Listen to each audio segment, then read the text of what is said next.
the Ruhr Valley, Germany, a place known for industry, hard work, and sadly, Joachim Kroll. This region, with its bustling factories and hard-working citizens, was the heart of Germany's industrial prowess. But beneath the surface of this industrious facade, a sinister presence lurked. From 1955 to 1976, this seemingly ordinary man terrorized the region, becoming one of Germany's most horrific serial killers. Kroll's crimes? Murder. His reign of terror spanned over 2 decades, leaving an indelible mark on the collective memory of the Ruhr Valley. Cannibalism. Pure evil. His methods were as gruesome as they were shocking, and his ability to evade capture for so long only added to the horror. Each crime scene painted a picture of unimaginable brutality. He preyed on the innocent, leaving a trail of devastation and fear in his wake. Families were torn apart, communities were left in shock, and the sense of safety that once pervaded the region was shattered. But what drove this man to commit such unspeakable acts? Was it a troubled childhood, a twisted mind, or something even more sinister? The psychological profile of Kroll reveals a deeply disturbed individual, but the true motivations behind his heinous actions remain a subject of speculation and horror. Let's delve into the chilling story of Joachim Kroll, the Ruhr Cannibal. His arrest in 1976 brought an end to his reign of terror, but the scars he left on the community remain to this day. Imagine the Ruhr Valley in the 1960s, a time of economic growth and social change, where the streets were filled with the sounds of industry and the laughter of children. Smoke billows from factories, casting long shadows over the working-class neighborhoods. The air is thick with the scent of coal and metal, a testament to the hard work and determination of the people who call this place home. Children play in the streets, unaware of the darkness lurking nearby. Their laughter echoes through the alleys, a stark contrast to the silent menace that prowls the shadows. This was Kroll's hunting ground, a place where he could blend in, unnoticed, like a wolf in sheep's clothing. He moved through the streets with a chilling ease, his unassuming appearance allowing him to strike without warning. The Ruhr Valley, once a symbol of progress and prosperity, became a landscape of fear and suspicion, forever haunted by the memory of Joachim Kroll. Kroll's crimes weren't just murder. They were acts of unimaginable barbarity. This wasn't about passion or rage. It was about a cold, calculated hunger. A hunger not just for blood, but for human flesh. Cannibalism, the ultimate taboo, became his horrifying signature. Imagine the shock of investigators discovering body parts, not just hidden away, but prepared, cooked, seasoned. This wasn't the work of a sane mind. Kroll's confessions later revealed a chilling nonchalance, a matter-of-factness that sent chills down the spines of even the most hardened detectives. Kroll favored the vulnerable, children, young women, those he could easily overpower. He used trickery, often luring them with promises of sweets or help, a friendly face masking a heart of darkness. He was described as unremarkable, almost invisible, a quiet neighbor, a seemingly harmless worker.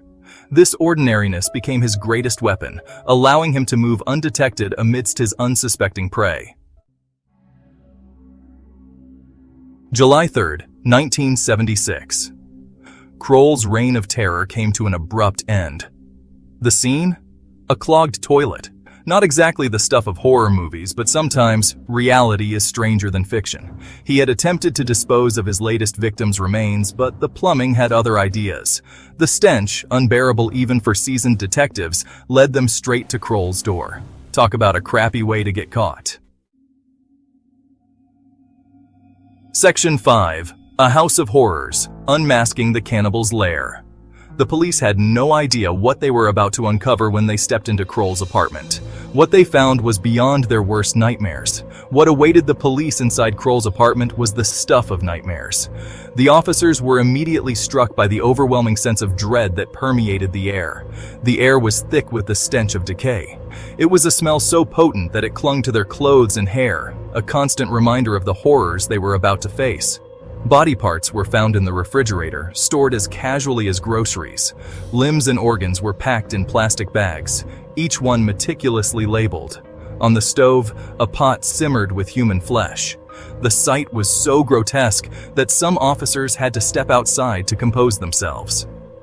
A search of the apartment revealed a gruesome collection jars filled with preserved organs, bones hidden under floorboards. Each discovery added another layer to the macabre puzzle. It was a scene straight out of a horror film, a chilling tableau that seemed almost too horrific to be real. The sheer scale of Kroll's depravity was hard to comprehend, a chilling testament to the depravity of Kroll's crimes. The evidence collected painted a picture of a man who had completely lost his humanity, a predator who saw his victims as nothing more than meat. The apartment was not just a crime scene.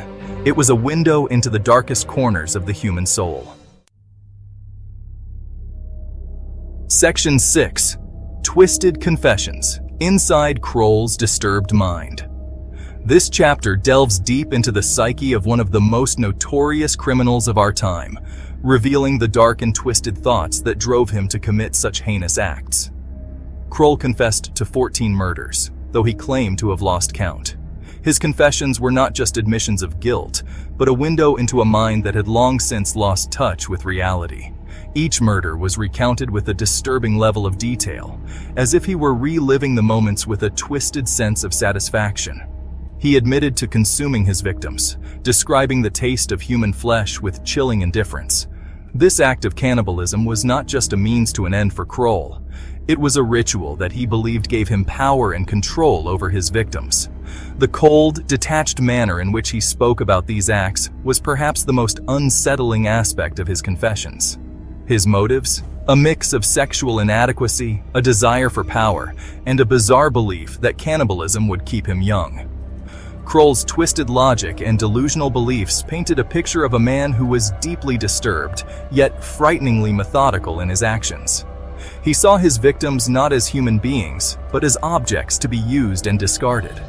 The more he talked, the more disturbing his confessions became. Each revelation was like peeling back the layers of a mind that was consumed by darkness.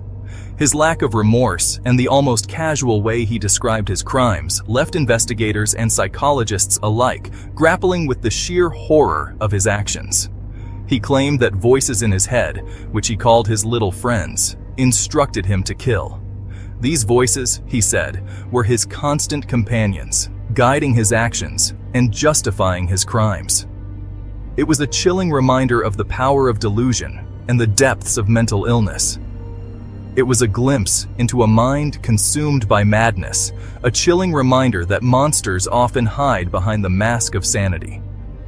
Kroll's story serves as a stark warning of the potential for evil that lies within the human psyche, and the importance of understanding and addressing the root causes of such behavior. As we continue to study cases like his, we hope to gain insights that can prevent future tragedies and bring a measure of peace to the victims and their families. Section 7. The Trial of a Monster. Justice for the victims. Kroll's trial began in 1979. The world watched in horror as the full extent of his crimes was revealed. The evidence was overwhelming, the testimony chilling. Despite claiming insanity, he was found guilty on all counts. The court, recognizing the danger he posed to society, sentenced him to life in prison. Section 8. Life Behind Bars. The Cannibal's Final Years. Kroll died in prison in 1991 of a heart attack. He never expressed remorse for his crimes, remaining a chilling reminder of the darkness that can lurk within the human soul. Some say justice was served with his imprisonment. Others, haunted by his crimes, argue that true justice would have been to erase his memory from existence. Section 9. The Legacy of a Monster. Echoes of Terror in the Ruhr. Even today, the name Joachim Kroll sends chills down the spines of those who remember the Ruhr Cannibal. He left behind a legacy of fear, pain, and a lingering unease in the communities he terrorized. The Ruhr Valley, once a symbol of industrial might, now carries the weight of Kroll's crimes. A reminder that even in the most ordinary of places, darkness can lurk. Section 10. Conclusion. The Enduring Shadow of Joachim Kroll. Joachim Kroll, a man whose name became synonymous with evil, his crimes, a chilling example of the depths of human depravity. Though gone, his shadow continues to haunt the Ruhr Valley, a chilling reminder that monsters can hide in plain sight. Remember the victims, remember the horror, but most importantly, remember that even in the face of such darkness, the human spirit